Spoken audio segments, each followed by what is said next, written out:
जय गुरुदेव नाम किसका, जय गुरुदेव नाम किसका, प्रभु का पावन नाम,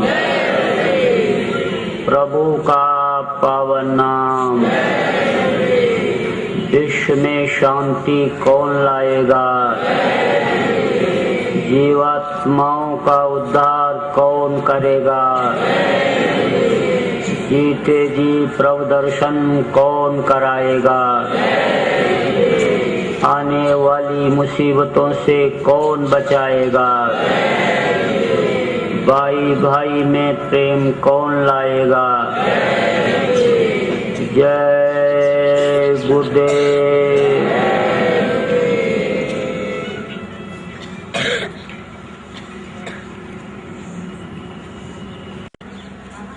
उसके एक लड़का था, जवानी में ही लड़का खत्म हो गया। बुढ़िया को लड़के से बड़ी आशाएं थी, लेकिन आशा पर पानी फिर गया। जब उसका शरीर छूटा तो बुढ़िया रोने चिल्लाने लगी और कहने लगी कि किसी भी कीमत पर कोई भी मेरे बच्चे को बचा ले। कई लोगों से गुहार लगाई तो लोगों ने कहा कि जब खत्म हो गया तो कैसे बचेगा। उसने कहा अगर लड़का नहीं बचा, जिंदा नहीं हुआ, तो मैं भी जान दे दूंगी, मर जाऊंगी। फिर किसी अनुभवी आदमी ने, बुजुर्ग ने कहा कि अच्छा तुम एक काम करो, संतों में बड़ी शक्ति होती है, संत को पावर होता है, वो सब कुछ कर सकते हैं। तो वो देखो पहाड़ी पर एक महात्मा रहते हैं, उनके पास तुम जाओ, वो तुम्हारे बच्चे को जिंदा कर सकते हैं। बुढ़िया गई, महात्मा जी से कहा कि मेरे बच्चे को आप जिंदा कर दीजिए, वापस बुला लीजिए। तो उन्होंने कहा कि बच्चा तो जिंदा तब होगा कि जब मैं सरसों फूंक करके और उसके ऊपर डालूंगा। तो तुम नीचे जाओ, पहाड़ी के नीचे जो गांव है, वहाँ गांव में जाओ और वहाँ से थोड़ा सरसों मांग करके लाना। फिर मैं फूकूंगा, उसको फूक करके डालूंगा लड़के के ऊपर। बुढ़िया बोली मैं जा रही हूँ और अभी सरसों ले आती हूँ। तो जब चलने लगी तब महात्मा जी ने कहा देख ऐसे घर से लाना कि जिस घर में मौत न हुई हो। तो बोली ठीक है। तो गई तो कहा कि थोड़ा सरसों दे दीजिए। एक घर में पहुंची तो घर वालों से कहा थोड़ा सरसों दे दीजिए। सरसों क्या करोगी? लड़के को जिंदा कराऊंगी। क्या मतलब? अरे भाई सरसों से लड़का कैसे जिंदा होगा? तो बुढ़िया ने कहा महात्मा जी ने कहा है। लोग धार्मिक विचारधारा के थे, समझते थे संतों की महिमा को। बोले संतों में तो पावर होती है, वो कर सकते हैं। तो बोले अच्छा इसको ले आओ, सरसों दे दो। तब तक वो फिर पूछ बैठी, महात्मा जी की बात याद आ गई। तो पूछा ये बताओ कि आपके घर में कोई मौत तो नहीं हुई है? अरे बोले मौत कैसे नहीं हुई, अभी पिछले साल ही मौत हुई है हमारे घर में। तो बोली तो फिर नहीं चाहिए। दूसरे घर में गई तो वहां सरसों मांगा। तो वहां के भी लोगों ने यही पूछा क्या करोगी? बताया। फिर पूछा ये बताओ आपके घर में कोई मौत तो नहीं हुई है? अरे बोले अभी हमारे पिताजी की मौत हो गई पिछले साल। बोली नहीं चाहिए। तीसरे घर में गई, वहां पूछा कि मौत तो नहीं हुई है? कहा मेरी माँ खत्म हो गई। किसी ने कहा सास खत्म हो गई। वापस लौट करके आई और महात्मा जी से कहा कहा महात्मा जी ऐसा घर तो कोई नहीं मिला कि जिसमें मौत न हुई हो। तब महात्मा जी ने कहा अच्छा तू बैठ जा, अब तेरे को मैं समझाता हूँ। यह मृत्यु लोक है और इस मृत्यु लोक में जितने भी लोग आए सबको जाना पड़ा और यह क्रम बहुत दिनों से चला आ रहा है। तो मृत्यु तो होनी ही थी, उसका समय आ गया और लड़का चला गया, तो ये वापस अब कैसे आएगा? ये तो जो उसका विधान है उस विधान के अंतर्गत वो चला गया और जाना सबको है। तुम्हारे लिए वो कुछ दिन के लिए आया था, तुम्हारा लेन देन था, एक दूसरे का कर्जा था, वो अदा हो गया तो जाना पड़ेगा। तो ये मृत्यु लोक है और मृत्यु लोक में जो जो लोग आते हैं सबको जाना पड़ता है।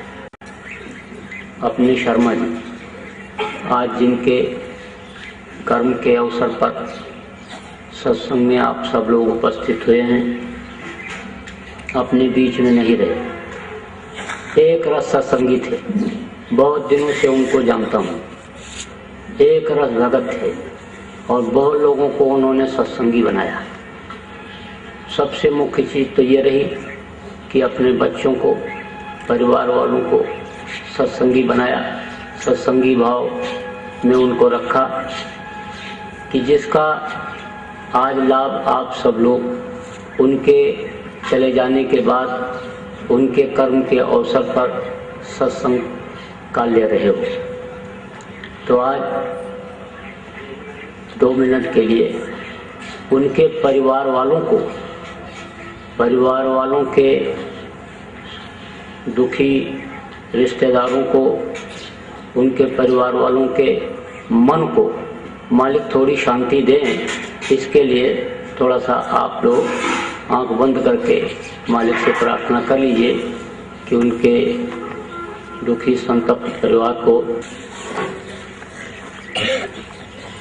ये गृहस्थ आश्रम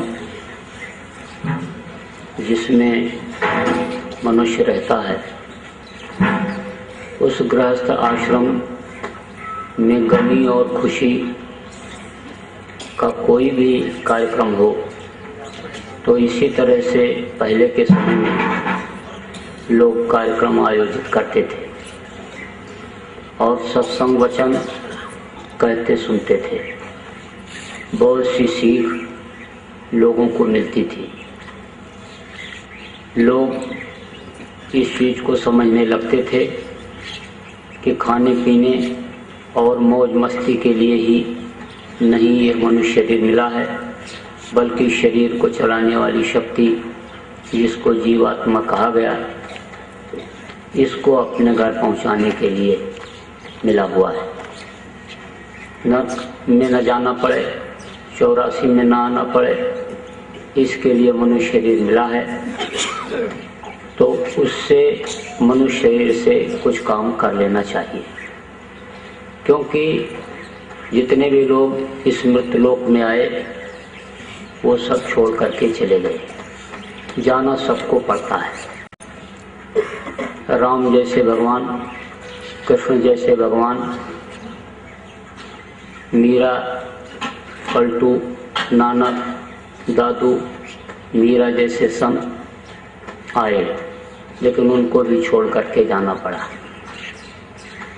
जितने भी संत इस धरती पर आए उन्होंने जीवों को अपनाया, रास्ता बताया, रास्ते पर चलाया और अगर कमजोर पड़े तो उंगली पकड़कर मंजिल तक भी पहुंचा दिया।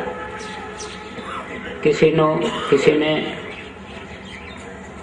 7 को पकड़ा, किसी ने 5 को पकड़ा, किसी ने 10 को पकड़ा। इस तरह से जीवों को पकड़ करके निज घर पहुंचाया। उन्हीं में से एक नानक देव जी भी थे। 7 जीवों को उन्होंने पकड़ा। एक का कर्म खराब हो गया जिससे उसको नरक जाना पड़ा, तो नरक में गए उसको निकालने के लिए। और जब नरक में पहुंचे तो बोले कि निकल चल, मैं तुझको निकालने के लिए आया हूँ। तो नर्क में जितने भी जीव थे सबके लिए उसने आवाज लगा दिया, कहा कि मैं गुरु जी का अंगूठा पकड़ने जा रहा हूँ और तुम लोग मेरे पैर का अंगूठा पकड़ो, एक दूसरे का पकड़ते जाओ और निकल चलो, मौका अच्छा है, अब इतना अच्छा मौका फिर नहीं मिलेगा, नर्क में तुमको निकालने के लिए कोई आने वाला नहीं है। तो नानक जी ने कहा तुम ये क्या कर रहे हो? तो उसने कहा ठीक कर रहा हूँ, आप जैसे समर्थ संत नर्क में मेरे ऊपर दया करके मुझे निकालने के लिए आए और ये मेरे साथ अगर नहीं निकल पाए तो फिर इनको कौन निकालेगा। तो नानक जाए अंगूठा बोरा और सब जीवन का किया निबेरा, सबको पार कर दिया उन्होंने। एक बार पूरा नर्क नानक देव जी महाराज के समय पर पूरा खाली हो गया था, लेकिन मृतलोक में थे और मनुष्य शरीर में थे तो उनको भी छोड़ करके जाना पड़ा। वो भी मृतलोक से बाहर गए, तो जितने भी लोग आए सबको छोड़ करके जाना पड़ा। तो जब ऐसे ऐसे बलवान कि जिनके सामने वरुण कुबेर सुरेश समीरा रण समुद्र का नदीरा बड़े बड़े देवता नहीं ठहरते थे, उनको भी खाली करना पड़ा। ऐसे रावण को 6 महीने कांख में दबाए रहे राजा बलि, वो भी चले गए। वेणु जैसे दानी चले गए, दधीच जैसे दानी मनुष्य शरीर में थे जिन्होंने देवासुर संग्राम में अपने हड्डी का दान दे दिया था, उनको भी जाना पड़ा। तो हमको आपको भी जाना पड़ेगा। लेकिन अब ये विचार करने की जरूरत है कि जो जो लोग गए फिर वापस तो नहीं आए, कुछ समाचार हाल बताने के लिए नहीं आए, और विभिन्न तरीकों से गए, विभिन्न स्थानों पर उनकी आत्माएं गईं। जो जो गए बहुत नहीं आए, राजा रंग फकीर और कोई जात चढ़पाल की, कोई बंधे जंजीर, कोई जंजीर में बंद करके जाता है, कोई पालकी पर चढ़ करके जाता है। जीवात्मा भी आदमी की, इंसान की कई तरह से निकलती है। जो संत होते हैं वो तो अपनी इच्छा अनुसार निकाल लेते हैं अपनी जीवात्मा को। जो साध होते हैं, अच्छे किस्म के लोग होते हैं, उनकी सुषुम्ना फोड़ करके निकलती है, किसी की आंख से निकलती है, किसी की मुंह से निकलती है, किसी की कान से निकलती है। और जो पापी कुकर्मी जीव होते हैं उनकी गुदा पाखाने पेशाब के रास्ते से निकलती है, तो बहुत तकलीफ होती है। ऐसे रास्ते से निकलने में बहुत तकलीफ होती है। तो ऐसे रास्ते से निकलती नहीं है, निकाली जाती है। तो जो निकाली जाती है तो उसमें कुछ प्रेत योनि में भी चली जाती है। तो जब प्रेत योनि में जाती है जीवात्मा, जबरदस्ती निकाली गई, बगैर टाइम के निकल गई, समय पूरा नहीं हुआ, बीच में ही चली गई, तो वो प्रेत योनि में चली जाती है। तो उसके लिए, उसके शांति के लिए ये सब कर्म किए जाते हैं। जो हवन है, पिंडदान है और तरह तरह की खुशबू की चीज़ें ये सब रखी जाती हैं, ये सब उसके लिए किया जाता है। जो संत के अपनाए हुए जीव होते हैं उनके लिए तो कुछ नहीं। संत के जीव को संत जिनको अपनाते हैं उनको पहुंचा देते हैं।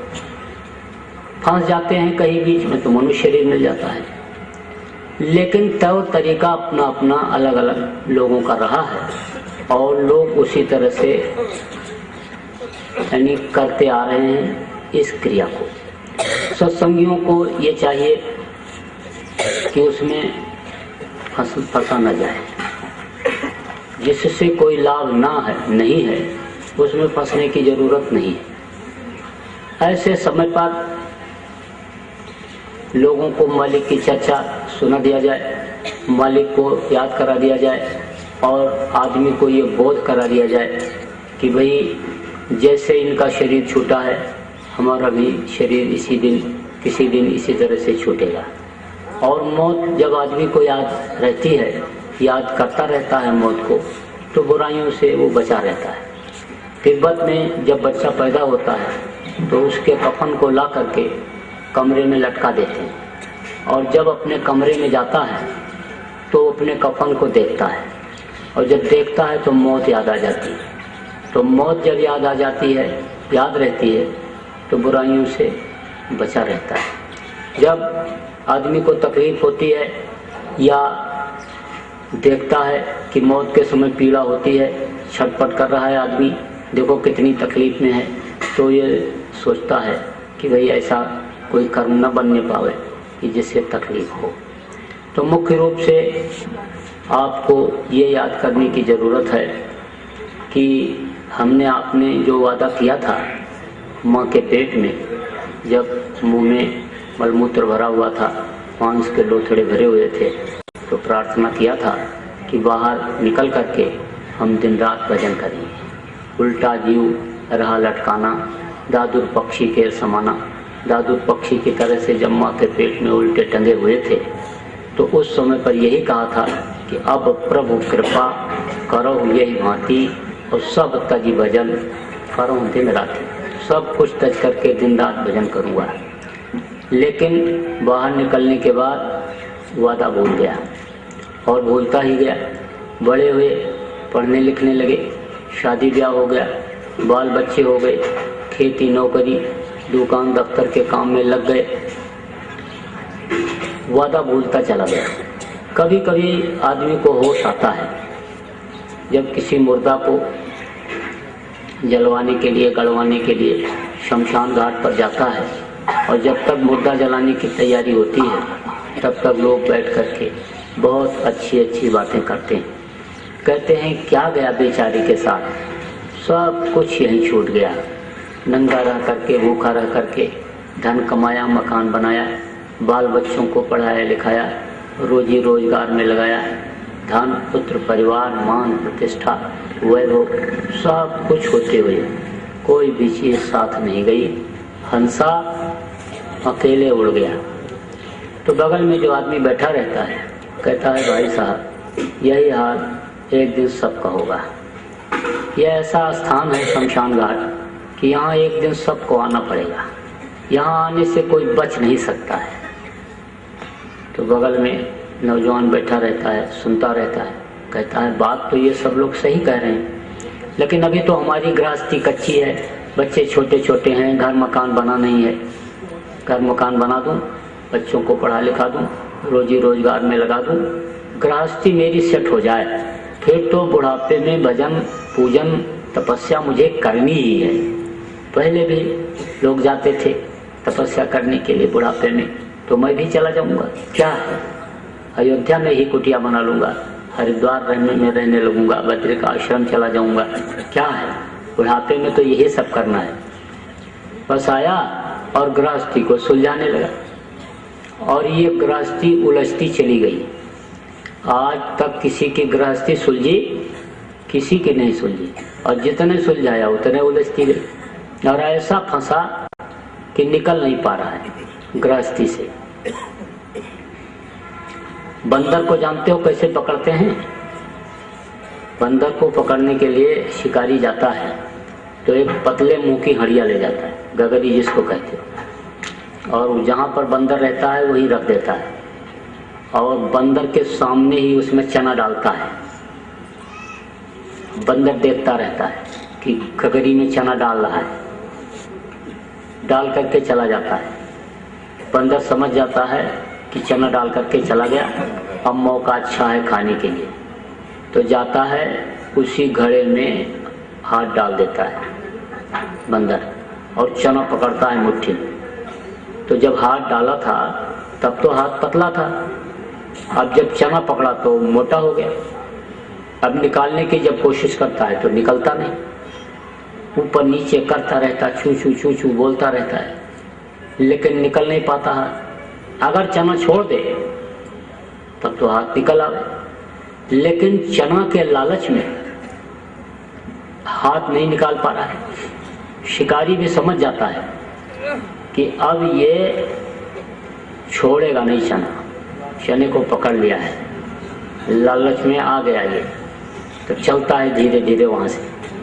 बंदर भी देखता रहता है कि आ रहा है, शिकारी आ रहा है, चल पड़ा है, पकड़ेगा हमको लगता है, लेकिन शनि के लालच में हाथ मुट्ठी खोल नहीं रहा है, हाथ निकाल नहीं रहा है, और आकर के ला करके डाल देता है ऊपर से जाल, पकड़ लेता है बंदर को, ले जाता गांव गांव नचाता है, गांव गांव नचाता है।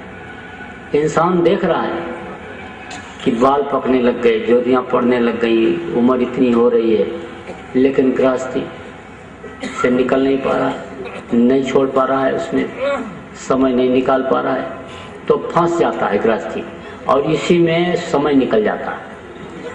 जवानी निकल गई जिसमें कुछ हो सकता है, और ना चाहते हुए आ गई बुढ़ापा, बुढ़ापे में भी कुछ नहीं हो पाता, तो बस समय पूरा हो गया।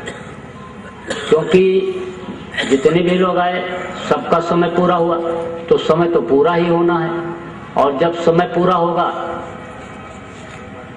तो आएंगे यमराज के दूत, अच्छे कर्म जब नहीं बन पाएंगे तो खाली कराने के लिए आएंगे, और फिर जब उनके भयंकर रूप को जीव देखता है तो रोता चिल्लाता है, काका चाचा नाना पुकारता है, लेकिन उस समय कोई मददगार नहीं होता।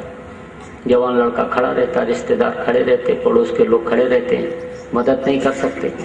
तो यमराज के दूत बांधते हैं इस जीवात्मा को, कांटेदार तार में बांधते हैं, और ऐसे रास्ते से ले जाते हैं कि ना रास्ते में कोई तालाब है, न कोई पोखरा है, न कोई बावली है कि जहाँ पर यह जीव आराम कर सके।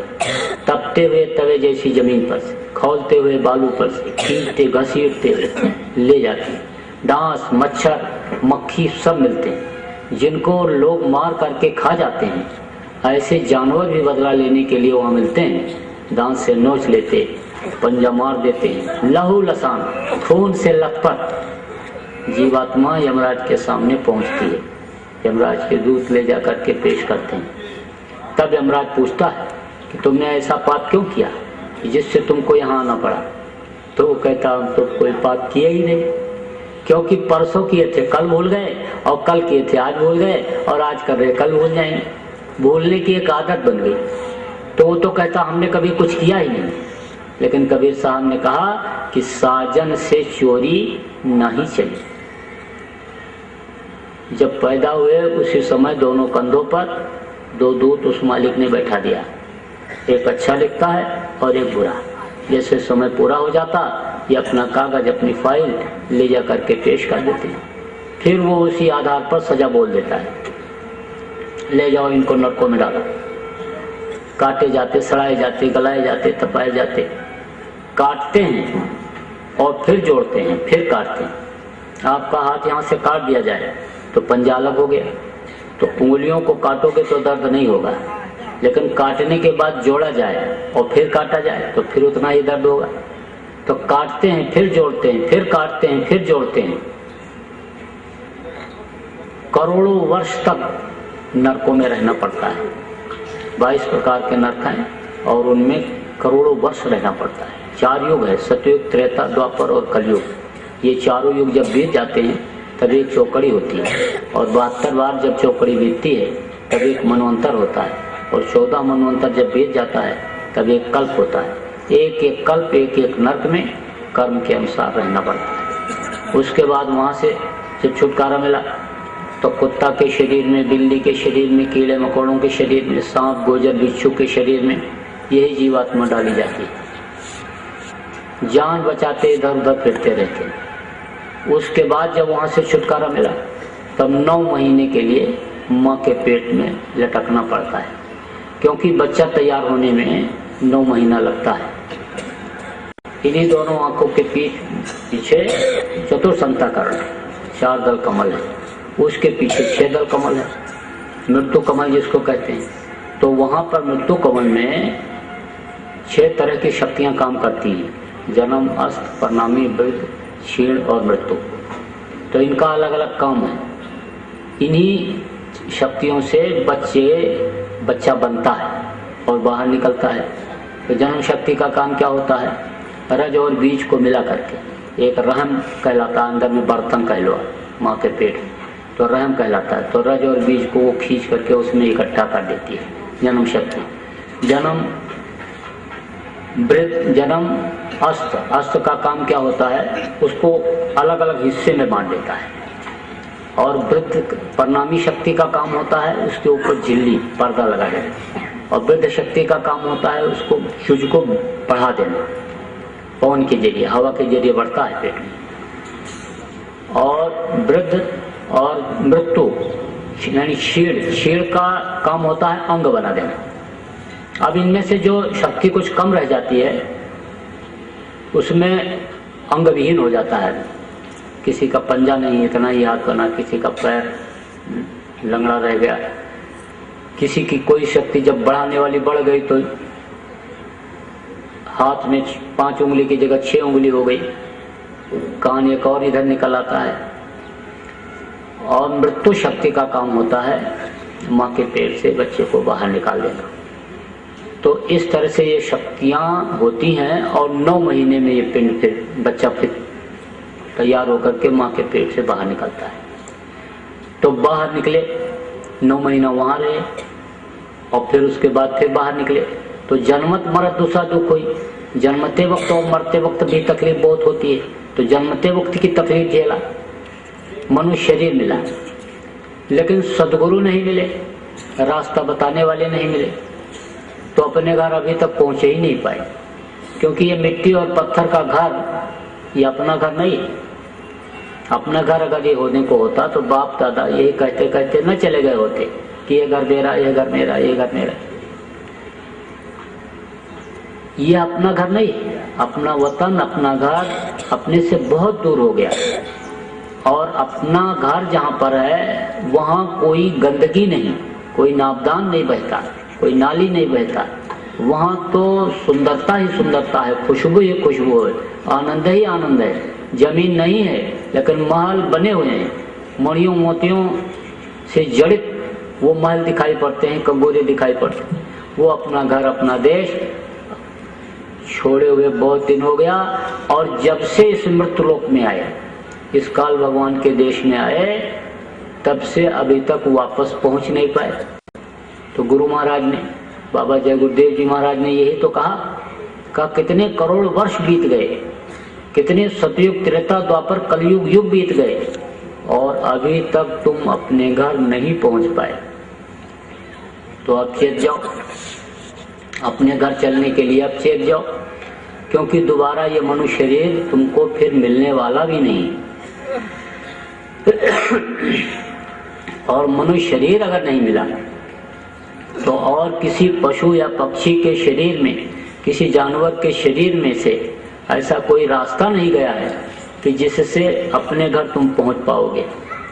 यहाँ तक कि देवी देवताओं के शरीर से भी ऐसा कोई रास्ता नहीं गया हुआ है कि जिससे स्वर्ग और वैकुंठ के ऊपर ब्रह्म, पारब्रह्म, काल, महाकाल लोक हैं, उनमें वे जा सकें, अपने वतन, अपने मालिक के पास पहुंच सकें। उनका समय निश्चित है, उनकी सीमा निश्चित है।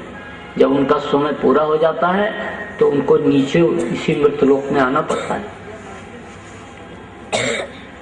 संत क्या करते हैं, जीवों पर जब दया करते हैं और दया की दृष्टि सदगुरु जब अपने अपनाने वाले जीवों पर डालते हैं तो कर्मों को नष्ट करते हैं। अच्छे और बुरे दोनों कर्म ये जीव को पार नहीं करने देते हैं।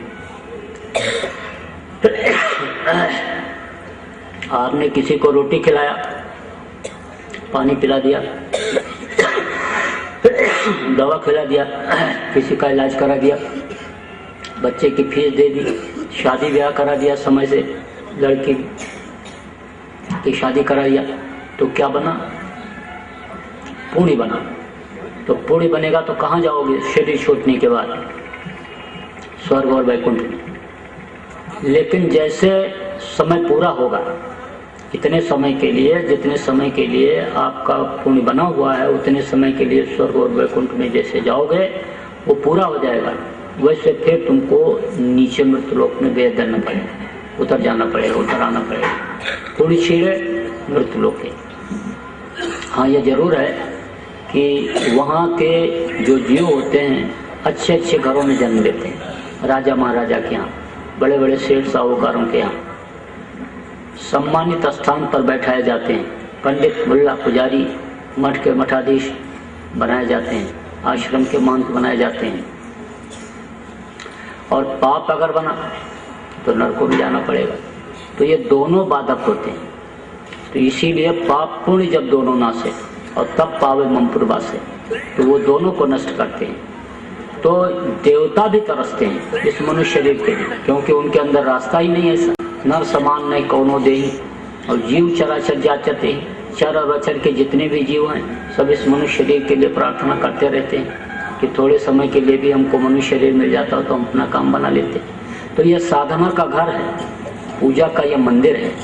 साधन धाम मोक्ष का द्वारा, अब पाई न जे परलोक समारा, सो परत दुख पावई, सिर दुन दुन पछताएं और कालें कर्म ईश्वरें मिथ्या दोष लगाएं।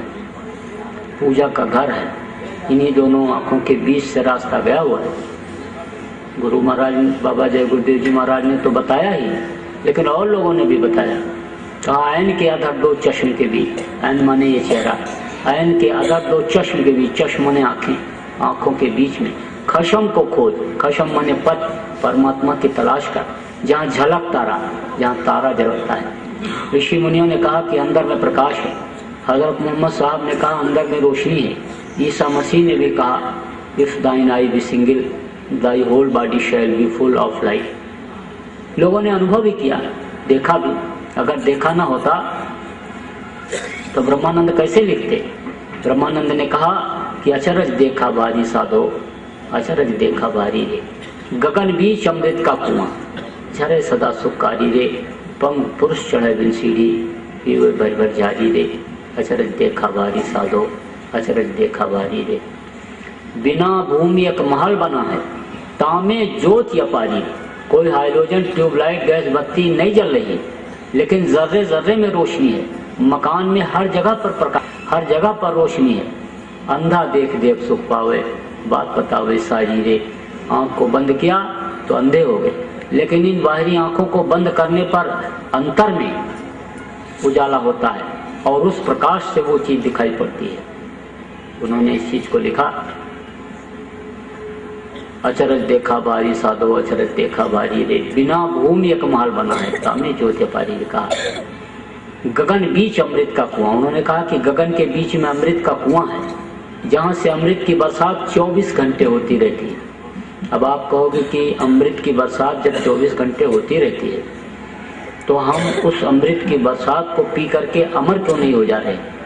उस अमृत जल को पी करके अमर लोक को क्यों नहीं पा रहे? हमारी जीवात्मा अमर क्यों नहीं हो जा रही? तो उसका कारण है, कारण यह है कि इस जीवात्मा का मुंह नीचे की तरफ हो गया, नीचे की तरफ हो गया।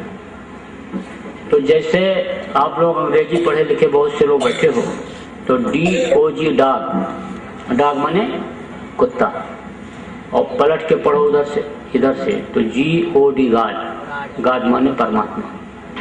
इधर से पढ़ोगे तो DOG डॉग, डॉग माने कुत्ता। तो कुत्ते को कोई ज्ञान नहीं, कोई विवेक नहीं, कोई बुद्धि नहीं। कुत्ते को तो सिखाया जाता है, गेंद फेंकते हैं और कहते हैं कि ले आ। कोई दूसरा कुत्ता जा रहा होता है, बिल्ली जा रही होती है, तो उसको कहते हैं दौड़ दौड़ दौड़ दौड़ उस तरह से, या बुलाते हैं आजा रोटी खा ले, तब आता है। उसको ज्ञान कराया जाता है, ज्ञान होता नहीं, उसकी आदत डाली जाती है। तो इसी तरह से ये जीवात्मा, इसका मुंह जब नीचे की तरफ हो गया इस समय कलयुग में, तो ये अपनी ताकत को भूल गई, इसमें कोई शक्ति नहीं रही। अगर इसको घुमा दिया जाए उल्टा, जैसे कहा गया DOG डॉग और GOD गाड, उधर से पढ़ो, तो अगर घुमा दो इधर नीचे की तरफ से, उस मालिक की तरफ लगा दो उधर, सोए जाने ते देव जनाई, और जानत तुम्हें हो जाए। परमात्मा की पूरी शक्ति इस जीवात्मा में आ जाती है, पूरी ताकत इस जीवात्मा में आ जाती है जब उस मालिक की थोड़ी सी झलक मिल जाती है, गर्मी ठंडी मिल जाती है। बड़े बड़े देवी देवताओं की ये रचना कर सकती है, स्वर्ग वैकुंठ ये जीवात्मा बना सकती है, अनपिंड ब्रह्मांड बना सकती है। इसमें इस जीवात्मा में इतनी शक्ति आ जाती है उस मालिक के मिलने पर।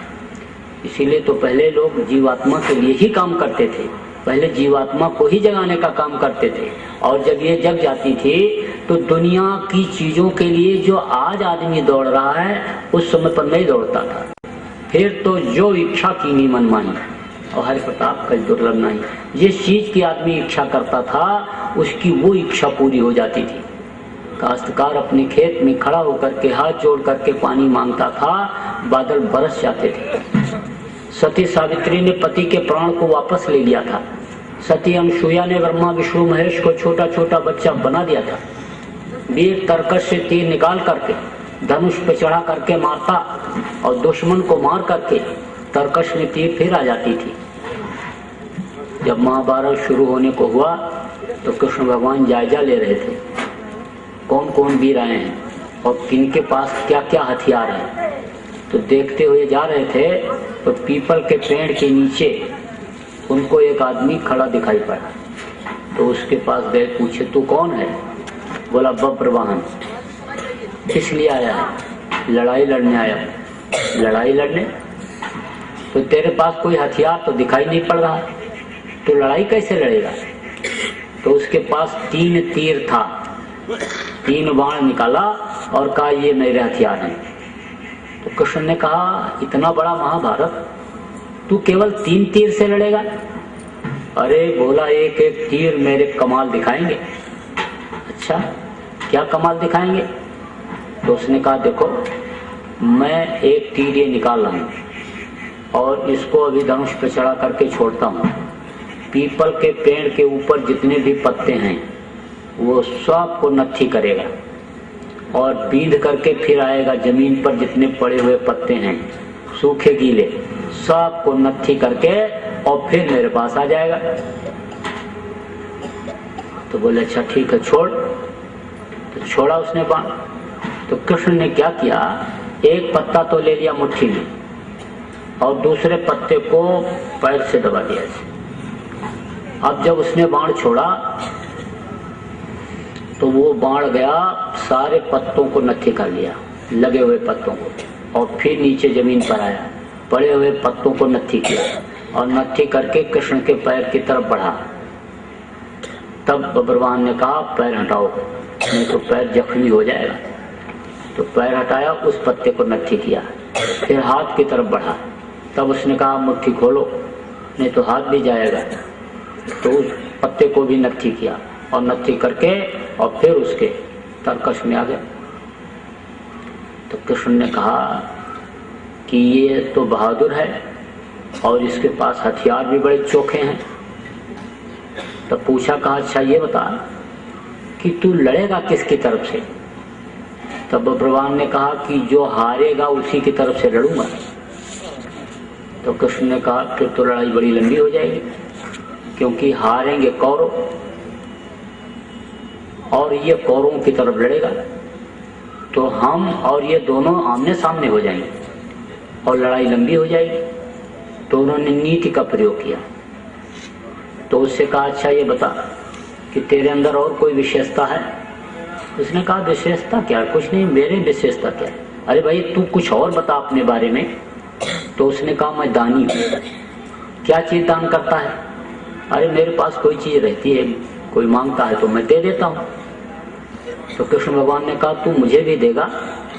आपको भी दे दूंगा। अरे मुझे भी देगा? दे दूंगा। अरे भाई तू मुझे भी दान देगा? हाँ हाँ बाबा दे दूंगा, मांगो तो क्या मांग रहे हो? तो कृष्ण ने कहा तू अपना सिर मुझे दान में दे दे। तो उसने कहा ठीक है, वादा किया है, कह दिया है तो दे दूंगा, लेकिन एक वरदान मुझे दीजिए, मैं महाभारत देख लूं, क्योंकि मैं महाभारत देखने के लिए यहाँ पर आया हूँ। तो उसका सिर काट करके वहाँ पहाड़ के ऊपर रखवा दिया था। जब महाभारत खत्म हुआ तो भीम ने कहा मैंने मारा, नकुल ने कहा मैंने मारा, सहदेव ने कहा मैंने मारा। तो कृष्ण ने कहा मारा किसने? जो पूरा महाभारत देखा होगा वो बताएगा। तो ये हुआ कि भाई पूरा महाभारत देखा किसने? तो बताया कि देखा बब्रवाहन ने, उसने वरदान मांगा था महाभारत देखने के लिए। तो उसके पास ले गए। तो उससे कृष्ण भगवान ने कहा ये बता कि तूने महाभारत देखा? पूरा देखा, हर पल हर क्षण देखा, जब तक महाभारत होता रहा मैं पलक भी नहीं दबाया, क्योंकि मैंने वरदान मांगा था महाभारत देखने के लिए।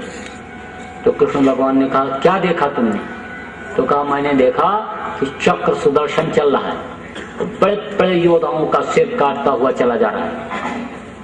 तो कहा, कृष्ण भगवान ने कहा ये योद्धा जो कह रहे मैंने मारा मैंने मारा मैंने मारा, ये बोले ये सब मुंह फैलाए हिजड़े की तरह खड़े हुए थे, किसी का हाथ पैर भी नहीं हिल रहा था, केवल चक्र सुदर्शन चल रहा था। तो कृष्ण भगवान ने कहा, उसने कहा मेरे प्राण निकल जाएंगे। तो कृष्ण ने कहा तेरे प्राण निकल जाएंगे, लेकिन तूने परिवर्तन के समय में कुर्बानी दी, योगदान दिया है, मेरा साथ दिया है, तो तेरी पूजा मेरे नाम से कलयुग में होगी। तो खाटू श्याम यहाँ है इधर आपके राजस्थान सीकर में, बहुत खाटू श्याम के भगत हैं, बहुत पुजारी हैं वहाँ के भगत, तो खाटू श्याम के नाम से वही है भगवान। तो कहने का मतलब यह है कि इतनी शक्ति अर्जित कर लेते थे लोग जीवात्मा को जगा करके कि जो चाहते थे वो हो जाता था। तो जीवात्मा ये अपनी ताकत को भूल गई, अपनी शक्ति को भूल गई, इसलिए अब ये जो है इधर उधर भटक रही है, नरक 84 में चक्कर काट रही है, अपने वतन अपने घर पहुंच नहीं पा रही है, इस मृतलोक में दुख के संसार में ये गोते खा रही है, दुख के समुद्र में गोते खा रही है। तो आगे फिर क्या लिखा उन्होंने ब्रह्मानंद ने कि बिना बजाए निष्दिन बाजे, घंटा शंख नगारी दे, और बहिरा सुन सुन मस्त होत है, तन की सुध विसारी दे, अचरज देखा भारी साधो, अचरज देखा भारी। कोई बजा नहीं रहा है, लेकिन अनाद वेदवाणी 24 घंटे हो रही, हमेशा मस्ताना बाजा बज रहा है। ये मंदिर आपके सामने गुरु महाराज ने बनवाया है, दादा गुरु जी महाराज की स्मृति में। इसमें आप देखिए जब लोग बैठते हैं कई कई घंटे बैठे रह जाते हैं, और 1 किलो मांस काट लो शरीर से, वो बोलने वाले में मस्ती आ जाती है, आनंद आ जाता है। तो उन्होंने कहा कि जहाँ झलक तारा उसी बीच खुद खुदा का तख्त है, उसी के बीच में वो परमात्मा बैठा हुआ है। और शिष्ट से देख जहाँ बहिष्ठ पसारा, तीसरी आंख से देखो जहाँ पर वैकुंठ है। परम पूज्य बाबा जय गुरुदेव जी महाराज भी कह रहे, जो गोस्वामी जी महाराज ने कहा कि उगर ही विमल विलोचन ही के, और मिटे ही दोष दुख भव रजनी के, और सूझे रामचरित मणिमाणिक गुप्त प्रकट जो जय का। अंतर में मानस में जो राम का चरित हो रहा है वो तब दिखाई पड़ेगा जब दिव्य दृष्टि खुलेगी, आत्मचक्षु नेत्र खुलेगा, तब दिखाई पड़ेगा। तो वही बाबा जी भी कह रहे कि इस समय पर तीसरी आंख खोल करके भगवान का मिलना बहुत आसान है। इस समय कलयुग में आटा दाल का मिलना कठिन, लेकिन मालिक का मिलना बहुत आसान। और जब मालिक मिल गया तो उसी की बनाई हुई ये सारी खिलकत है। फिर पापी पेट के लिए इंसान को गुनाह करने की, गलती करने की जरूरत पड़ेगी नहीं। तो आप लोगों में से जीवात्मा के कल्याण का, अपने घर पहुंचाने का रास्ता जिनको नहीं मिला, आप लोग ले लीजिए। बाबा जी दे रहे, बांट रहे हैं, इस समय दान में दे रहे हैं। कोई ये जरूरी नहीं है कि आगे चल करके फिर वो इसी तरह से उदारता बरतें और दें। कोई दिन के लिए बीच में तबीयत खराब हो गई तो बंद कर दिया, तो लोग रोते हुए तड़पते हुए चले गए वापस। कितनी तड़प लोगों में देखी गई। तो कोई जरूरी नहीं है कि फिर आगे वो जो इस समय पर अनमोल चीज दे रहे हैं वो आपको मिल ही जाए। राजपाट, धन दौलत देने से जो चीज नहीं मिलने वाली उसको बाबा जी दान में दे रहे हैं, लुटा रहे हैं। आप ले लो। पलटू साहब ने कहा कि दोबिया वो मर जाएगा, चादर लीजिए धोए, चादर लीजिए धोए भाई वो बहुत पुरानी, और चल सतगुरु के घाट बहे जाए निर्मल पानी। तो चादर कौन सी है? ये अंदर का, ये जो चतुर्संतःकरण में जो कर्म जमा होते हैं उसको धोने की बात उन्होंने कहा। जाति के धोबी की बात नहीं आई है। बाबा जी भी पहले कहा करते थे कि मैं जाति का धोबी नहीं हूँ, लेकिन मन चित्त बुद्धि अंतःकरण का सफाई करने वाला धोबी हूँ। तो आप अपनी अंतरात्मा की धुलाई करा लो, और जब बर्तन साफ हो जाएगा, दिल का हुजरा साफ हो जाएगा, तो मालिक आकर के बैठ जाएगा। और जब तक गंदगी रहेगी, सिंहासन गंदा रहेगा, तब तक वो कहाँ से बैठेगा। वो कैसे दिखाई पड़ेगा? जब तीसरी आंख के सामने पर्दा लगा रहेगा तो कैसे यानी वो दिखाई पड़ेगा? हम आप आमने सामने बैठे हैं, बीच में पर्दा लगा दिया गया, बहुत दूर हो गए, और पर्दा हट गया तो आमने सामने। इसी तरह से वो मालिक इसी मनुष्य मंदिर में मिलता है। तभी तो उसने कहा, तभी तो कबीर साहब ने कहा कि जो तिलमा ही तेल है, जो चकमक में आग, और तेरा साईं तुझ में जान सके सो जान। फकीर ने भी कहा कि अल्लाह अल्लाह का मजा मुर्शिद के मैं खाने में है, और दोनों आलम की हकीकत एक पैमाने में है। ना खुदा मंदिर में देखा, ना खुदा मस्जिद में है, और शेख जी रिंदों से पूछो दिल के आशियाने में है, इसी में वो मिलता है। लेकिन फिर आगे उसने कहा कि एक दिल लाखों तमन्ना, दिल तो एक है लेकिन इच्छाएं अनंत हैं। 10 बीघा जमीन है तो 100 बीघा हो जाए, 200 बीघा हो जाए, 500 बीघा हो जाए, एक दुकान है 4 दुकान हो जाए, एक मकान है 8 मकान हो जाए, जिसके पास लाख है कहता करोड़ हो जाए, करोड़ों वाला कहता अरब खरब हो जाए, अरब खरब जिसके पास है कहता कुबेर भगवान का खजाना हम ही को मिल जाए। तो एक दिल लाखों तमन्ना, उस पे फिर इतनी हविश, फिर ठिकाना है कहाँ उसको बिठाने के लिए। तब फिर उसने कहा कि दिल का हुजरा साफ कर, जाना के आने के लिए, जाना माने वो मालिक परमात्मा, और ख्याल गैरों का हटा, थोड़ी देर के लिए दुनिया की तरफ से ध्यान को हटाओ, ख्याल दुनिया, ख्याल औरों से हटाओ उसको बिठाने के लिए, क्योंकि एक म्यान में 2 तलवार नहीं रह सकती। दीन भी ले लो और दुनिया भी ले लो, तो दोनों काम एक साथ कैसे होगा?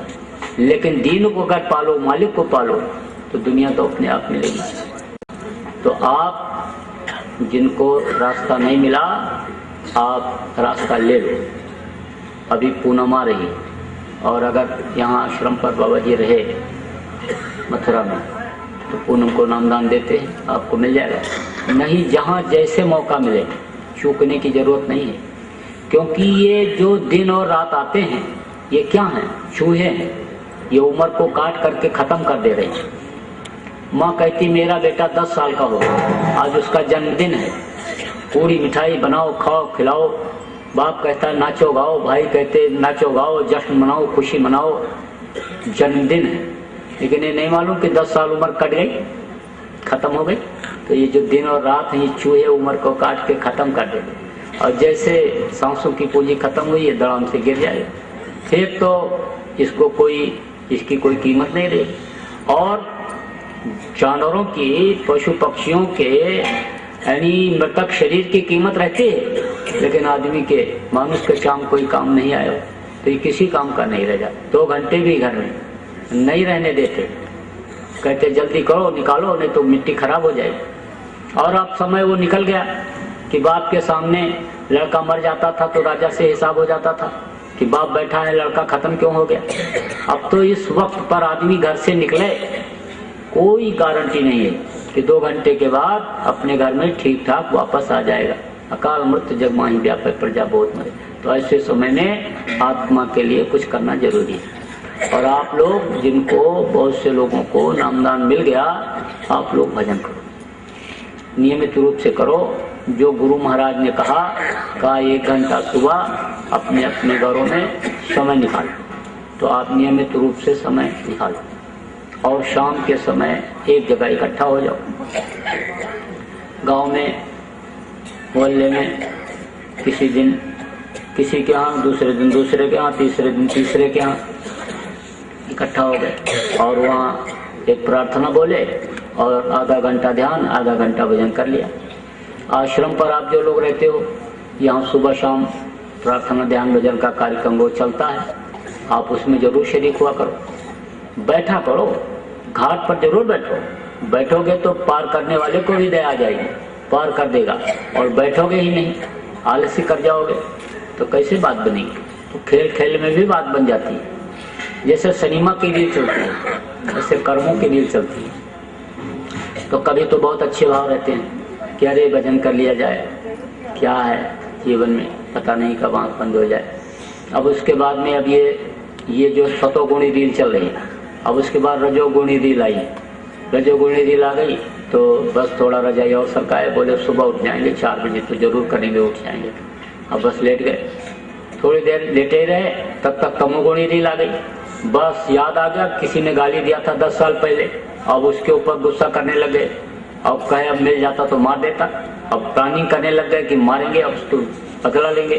तब तक फिर सतोगुणी रील आ गई, अरे मारेंगे तो मारेगा वो भी, और मार दिया कहीं मर गया तो मानव हत्या का पाप लगेगा, ये हो। तो इसी तरह से रील ये चलती रही। इसी तरह से सतोगुणी भाव रहा, और उसमें मन थोड़ी देर के लिए अगर रुक गया तो उतने में ही काम हो जाता है। इसलिए बैठना जरूर चाहिए, अभ्यास जरूर करना चाहिए, और मन चंचल ये न हो उसके लिए थोड़ा सा खान पान में परहेज रखना चाहिए। इधर उधर खाने पीने से कर्म आ जाता है। और शाकाहारी की जो शिक्षा गुरु महाराज दे रहे हैं, उस शिक्षा को तो आप लोग गांठ में बांध लो। शाकाहारी रहना ही है जीवन में, और अगर कहीं मांसाहार का सेवन किया तो जान करके जो गलती करता है उसको बहुत सख्त सजा मिलती है। अब आप इस बात को समझो कि उत्तम कुल पुलस्त का नाती, और शिव गरिज उत्तम कुल पुलस्त ऋषि का नाती था।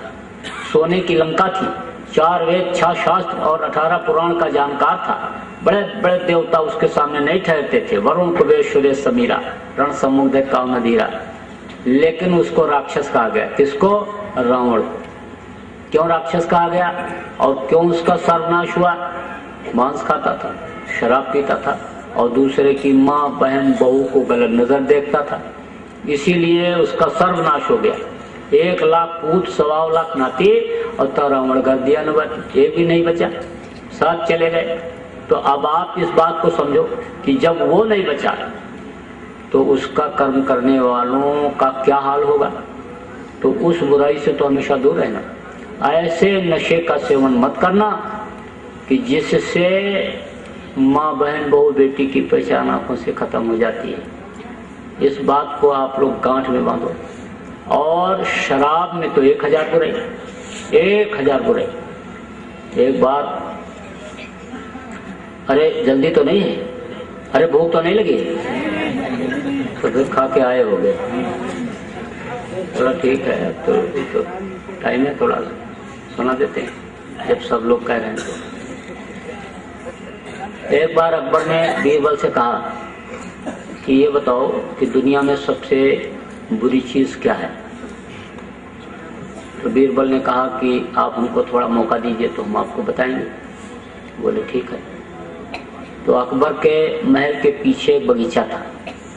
बगीचे में उन्होंने एक मंदिर बनवाया जिसमें 4 दरवाजे लगवाए। 1 नंबर दरवाजे पर एक सिपाही को तलवार लेकर के खड़ा कर दिया और एक छोटे से बच्चे को बैठा दिया। 2 नंबर दरवाजे पर एक खूबसूरत औरत को ला करके बैठा दिया। 3 नंबर दरवाजे पर कुछ मांस के टुकड़ों को तलवा करके फ्राई करा करके रखवा दिया और सिपाही खड़ा कर दिया। 4 नंबर दरवाजे पर शराब की बोतल रखवा दी और सिपाही खड़ा कर दिया। जब इतनी कार्रवाई पूरी हो गई तो शहर के प्रतिष्ठित साधु को उनके चेला के साथ बीरबल ने बुलवाया। तो साधु बाबा को तो बैठा दिया मंदिर में और चेले से कहा जब गुरुजी बुलाएंगे तब तुम अंदर आना। तो चेला हो गया बाहर। थोड़ी देर के बाद साधु बाबा ने अपने चेले को बुलाया, बेटा आ जा, जरूरत है तेरी। तो चेला जब मंदिर में 1 नंबर दरवाजे से अंदर जाने लगा तो सिपाही ने रोका और कहा इस लड़के का कत्ल कर दो और फिर तुम अंदर चले जाओ। तो उसने कहा मानव हत्या इतना बड़ा पाप तो कोई पाप नहीं होता है। मंदिर में लोग मूर्ति नहीं रहती है तो भी मंदिर को नहीं गिराते हैं, और जिस मानव मंदिर में वो मालिक खुद विराजमान है उसको मैं कैसे गिरा दूं? ये मेरे से नहीं होगा। सिपाही ने कहा तो फिर और दरवाजे से जाओ। जब 2 नंबर दरवाजे पर पहुंचा तो औरत ने कहा तुम अपनी मुझे पत्नी बना लो और फिर उसके बाद अंदर जाओ। तो उसने कहा मैं तो विरक्त हूं और तुम तो मेरी माँ और बहन की तरह से हो। जननी सम जान पर नारी और धन पराए विश्ते विश्वाली। दूसरे का धन जहर से भी जहर होता है और दूसरे की माँ बहन अपनी माँ और बहन की तरह से होती, और मैं तो ये काम कैसे कर सकता हूँ, ये नहीं होगा। तो उस औरत ने कहा तो फिर और दरवाजे हैं, इसमें जाना है तो और किसी दरवाजे से जाओ। 3 नंबर दरवाजे पर जब पहुंचा तो सिपाही ने कहा ये मांस के टुकड़े हैं, इनको तुम खा लो और फिर अंदर चले जाओ। तो उसने कहा ये भी खाने वाली चीज नहीं है, मनुष्य का भोजन ही मांस नहीं है। जड़ वस्तु का भोजन मनुष्य ग्रहण करता है, जड़ जो है वो मनुष्य का भोजन है, और चेतन को खाने का चेतन अधिकारी नहीं है। कुछ चेतन ऐसे हैं जैसे कुत्ता, बिल्ली, शेर, ये खाते हैं मांस, लेकिन उनका मैदा अलग होता है, चाट के पानी पीते हैं। और जो सूंघ के यानी खींच करके पानी पीता है वो मांस खाने का अधिकारी नहीं है। जैसे जानवरों में भी गाय, घोड़ा, बैल, भैंसा ये सब खींच के पानी पीते हैं। तो ये इनके आगे मांस आप डाल दो तो ये सूंघ करके छोड़ देते। एक खींच के पानी पीने वाला आदमी ही ऐसा है कि जो कुछ नहीं सूंघता, सब खाता दबाता चला जाता है, बाकी जानवर भी सूंघ करके छोड़ देते। तो मनुष्य का भोजन जड़ वस्तु है, धान, गेहूं, चना, ज्वार, बाजरा, मक्का, ये मनुष्य का भोजन है। मांस खाने वाले का हमेशा दिमाग गर्म रहता है, खून में इतनी गर्मी रहती है कि कुछ भी कभी भी कर सकता है। क्रोधी स्वभाव ही उसका हो जाता है, कामी स्वभाव ही उसका हो जाता है, अहंकारी स्वभाव ही उसका हो जाता है। एक कमरे में आप गाय बंद कर दो, बैल बंद कर दो, और दूसरे कमरे में 4 कुत्ता बंद कर दो। जिसमें 4 बैल आपने बंद किया, गाय बंद किया, उसमें आप चारा डाल दो, तो रात भर चारा खाएंगे, वो जुगाली करेंगे, गोबर करेंगे, आराम से बैठे रहेंगे, और सुबह जब दरवाजा खोलोगे तो आराम से निकल जाएंगे। लेकिन जिसमें आपने कुत्ता बंद किया उसमें बढ़िया से बढ़िया खाना आप डाल दो, तो उसको अच्छा से अच्छा खाना खाएंगे भी, और रात भर झों झों करेंगे, और सुबह जब दरवाजा खोलोगे तो किसी का पैर कटा रहेगा, किसी पूंछ कटी रहेगी, किसी कान कटा रहेगा, नोचेंगे एक दूसरे को गर्मी से। तो मांस मनुष्य का भोजन नहीं ग्रहण करना चाहिए। तो उसने कहा ये मनुष्य का भोजन नहीं है, इसको मैं नहीं खाऊंगा। तो सिपाही ने कहा तो फिर जो मांस खाएगा वही मंदिर में अंदर जाएगा इस दरवाजे से, और अगर तुमको जाना है तो कोई और रास्ता खोजो। अब केवल 4 नंबर दरवाजा बचा था। तो 4 नंबर दरवाजे पर जब पहुंचा तो सिपाही ने कहा शराब पी लो और फिर तुम अंदर चले जाओ।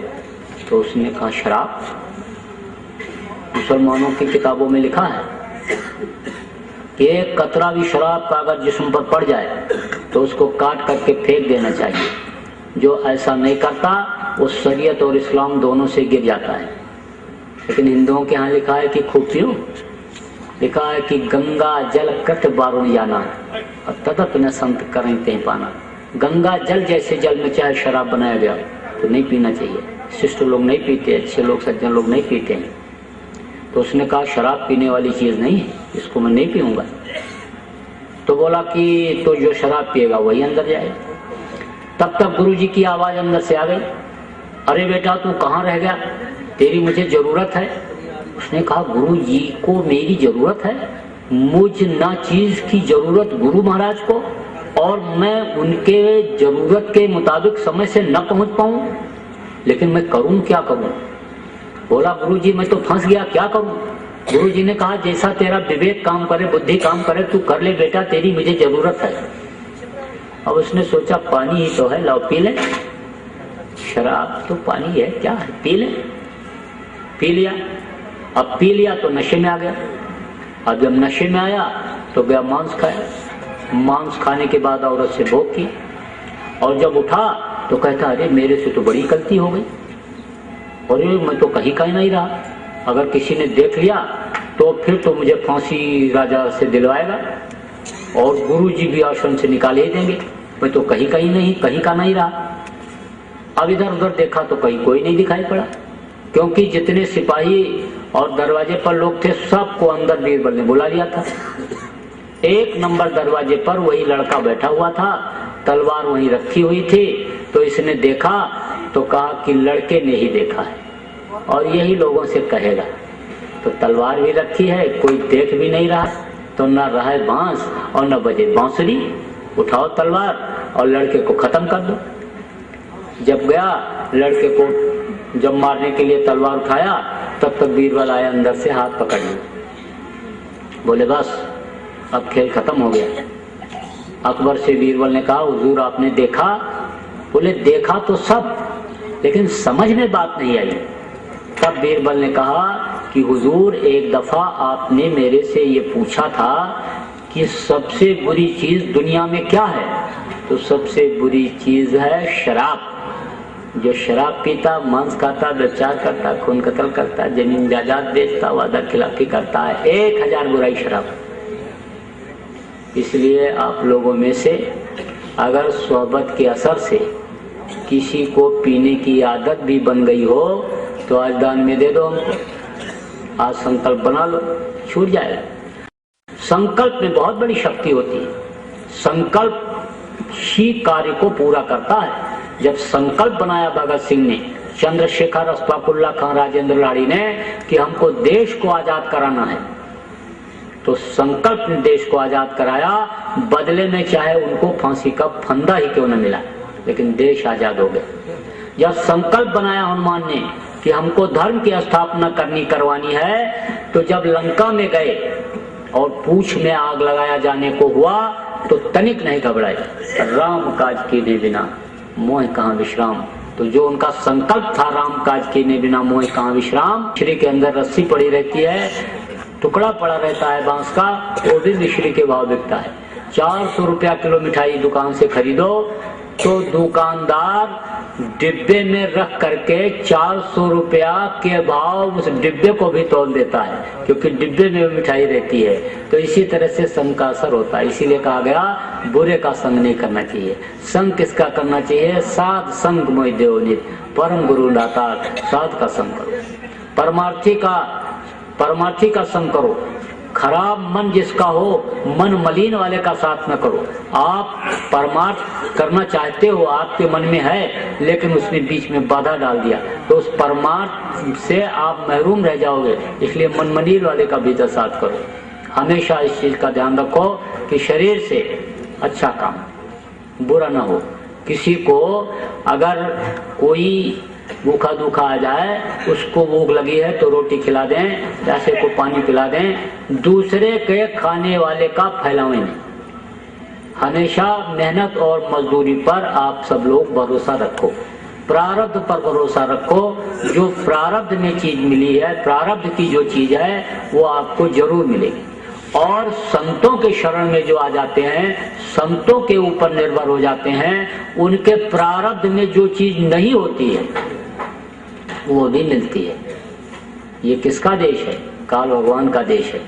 लेकिन काल लोग कहते हैं बाधा डालता है, काल मदद भी करता है। जब वो ये देखता है कि पिता के आदेश के पालन में ये लगे हुए हैं, तो काल जो हम लोगों का बड़ा भाई पहले आया, हम लोग बाद में आए, वो मदद कर देता है। तो उसके अधीन जितनी भी चीजें होती हैं, खाने पहनने की, दुनिया की यानी जरूरत की चीजें, वो कम नहीं होने देता है। भक्ति आ जाए, गुरु के आदेश के पालन में भगत लगा रहे तो रोटी की कमी नहीं होगी। भगत अगर भूखा सो जाएगा तो काल से हिसाब हो जाएगा कि भगत भूखा कैसे सो गया। इसलिए वो खुद डरता रहता है। इसीलिए कहा अजगर करे न चाकरी और पंछी करे न काम, और दास मलूका कह गए सबके दाता राम।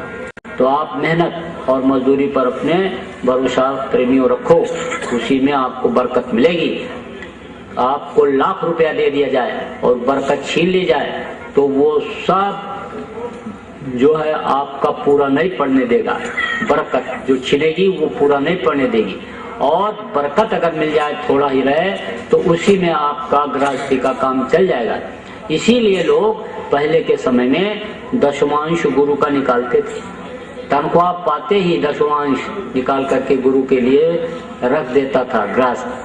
जब अनाज पैदा होता तो खलियान में ही दशमांश गुरु का निकाल के अलग रख देता था। जब व्यापार का हिसाब शाम को करता, दुकान का हिसाब शाम को करता, दशवांश गुरु कालम निकाल के रख देता था। ये माताएं बहनें बैठी, जब ये रोटी बनाने के लिए जाती थी तो आटा चुटकी निकाल करके अलग रखती, चावल बनाती चावल अलग रखती, दाल बनाती दाल एक चुटकी अलग निकाल के रख देती थी, और कोई दरवाजे पर आता भूखा धोखा उसको दे देती, कहीं भंडारा हो रहा वहाँ दे देती, तो बरकत होती थी। 5 आदमियों का खाना बना, 7 आ गए तो वो भी खा जाते थे, बरकत मिलती थी। मुख्य चीज है बरकत। तो मेहनत और ईमानदारी की कमाई में बरकत मिलती है, इसलिए हमेशा इस पाठ को आप याद रखो। लक्ष्मी कमाई नहीं जाती है, लक्ष्मी आकर के बैठ जाती है, और जब वो ये देखती हैं कि हमको अच्छे काम में लगा रहा है तब वो रुक जाती है, और नहीं तो खिसक जाती है। माया तो है राम की, मोदी सब संसार, और जाको चिट्ठी उतरी सोई खर्चनहार। जिसको हुक्म होता है कि तू खर्चा कर, वही खर्चा करता है। नहीं तो कमाते बहुत से लोग हैं और खर्चा और लोग करते हैं, खर्च नहीं कर पाते। कमाए बहुत तरीके से, झूठ भी बोले, बेईमानी भी किए, धोखा भी दिए, चोरी भी किए, कत्ल भी जरूरत पड़ने कर दिया, लेकिन रहता नहीं कुछ। और अगर इकट्ठा भी किया तो अब रोग हो गया तो डॉक्टर कहता है दलिया खाओगे, सूखा फुल्का खाओगे तो सोना कोई थोड़ा चाटेगा। अरे सोना रखे रहो, हीरा रखे रहो, लेकिन डॉक्टर ने कह दिया जिंदा रहना है तो तुम फुल्का और लौकी की सब्जी खाओगे, मूंग की दाल का पानी और फुल्का खाओगे, और कुछ खा नहीं सकते हो। अब तुम सब खा चुके, और अगर तुमने कुछ खाया तो समझ लो तुम्हारा टिकट यहाँ से कटने लगेगा। तुम समझ लो दूसरे का हिस्सा खा रहे हो, तो अब वो तुम्हारे काम थोड़ा आएगा। 10 लाख रुपया आपने हिसाब किया और तिजोरी में बंद कर दिया, दुकान बंद करके, और घर में आकर के सो गए 11 बजे रात को, और 2 बजे रात को इनकम टैक्स का छापा पड़ गया और तिजोरी सील हो गई, तो 2 रुपया सुबह निकाल पाओगे? नहीं निकाल पाओगे। सालों मुकदमा चलेगा, कई साल मुकदमा चलेगा, और वो रुपया देख भी नहीं सकते हो जिसको तुमने उसमें बंद किया था। तो अब चिट्ठी ऊपर से कट गई, चिट्ठी कट गई। इसीलिए कहा गया कि माया तो है रूखड़ी, 2 फल की दातार, और खावत खर्चत मुक्ति दे, और संचित नरक द्वार। इकट्ठा करने पर नरक का दरवाजा भी दिखा देती। आपके जेब में पैसा नहीं है और कहीं जा रहे हो, किसी ने गाली दे दिया तो कहोगे बोलो नहीं, दिन दशा खराब है, गाली कहीं लगी नहीं रहती है। और अगर जेब में पड़ा है 10-20 हजार रुपया और किसी ने ऐसे तिरछा देख लिया तो कहोगे निकाल लो ऑफिस की, निपट लेंगे। अब वो बात नहीं है पहले वाली, जेब गर्म है, दे लेके सब निपटा लेंगे। अब झगड़ा कर लिया, मार कर लिया, आपने मारा उसको, उसका हाथ पैर टूट गया, उसने आपको पटक दिया, अगर आप कमजोर पड़े तो आपका हाथ पैर टूटा, चलो दवा कराओ, चलो मुकदमाबाजी करो। मार दिया आपने, वो मर गया, तो आदमी मारने का पाप लगा कि नहीं लगा? अब नरक का दरवाजा खुला कि नहीं खुला? तो माया तो है रूखड़ी, 2 फल की दातार, और खावत खर्चत मुक्ति के, खाते खर्चे करते रहो तो मुक्ति मोक्ष उसी से मिल जाएगा, उसका भी रास्ता प्रशस्त हो जाएगा। अच्छे काम में लगाते रहोगे तो मुक्ति मोक्ष का भी दरवाजा खुल जाएगा। तो इसलिए इस तरह से कहा गया कि इकट्ठा नहीं करना चाहिए, और इकट्ठा करने वाला कर भी नहीं पाता, और जिसके पास नहीं रहता है वो करता भी जाता है। सीकर में एक फतेहपुर तहसील है राजस्थान में, तो उसमें एक दानी हुआ, तो उसका नाम था सोहन लाल दुग्गल। तो सुबह 10 बजे जाओ, 11 बजे जाओ, तो उसके पास कुछ नहीं रहता था। कोई मांगने के लिए जाए तो कहता था 4 बजे आओ, और 4 बजे कहाँ से आ जाता था उसको नहीं खबर, लेकिन आ जाता था। तो दान करने जब वो बैठता था तो ऐसे सिर को नीचे किए रहता था, और उठा उठा करके ऐसे देता जाता, जो आवे उसको ऐसे देता जाए। तो एक आदमी आया तो उसने कहा, उस समय लोग दोहा चौपाई छंद में श्लोक में बात करते थे। तो एक आदमी ने कहा ऐसी देनी देन को कित सीखे हो सैन, और ज्यों ज्यों कर ऊंचो उठे त्यों तो नीचो नैन। उसने कहा ये देनी तुमने कहाँ से सीखी कि जैसे जैसे तुम हाथ उठा उठा करके देते हो वैसे वैसे तुम्हारा सर नीचा होता जाता है, और लोग एक देते हैं तो 10 पुकरवाते हैं, तो 10 पत्थर में नाम लिखाते हैं, और तुम दान दे रहे हो तो तुम सिर को नीचे क्यों किए हुए हो? ये देनी तुमने कहां से सीखी? ये तरीका तुमने कहां से सीखा?